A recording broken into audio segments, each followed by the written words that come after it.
ഇത് തൗബയുടെ സമയമാണ്. പലരും തൗബയ്ക്ക് വേണ്ടി ആളുകളെ ഒരുമിച്ച് കൂട്ടുന്ന സന്ദർഭവുമാണ്.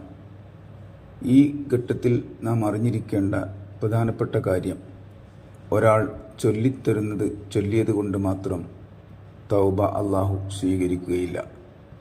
തൗബ സ്വീകരിക്കപ്പെടാൻ 5 നിബന്ധനകൾ പാലിക്കേണ്ടതുണ്ട്. 1.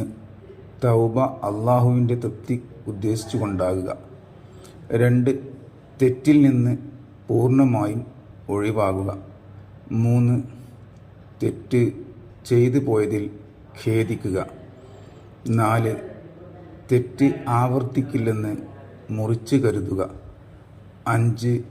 മരണം അടുത്തെത്തുന്നതിന് മുമ്പായിരിക്കുക. ഈ 5 നിബന്ധനകൾ പൂർത്തീകരിച്ചുകൊണ്ട് തൗബ ചെയ്തെങ്കിൽ മാത്രമേ അള്ളാഹു അത് സ്വീകരിക്കുകയുള്ളൂ.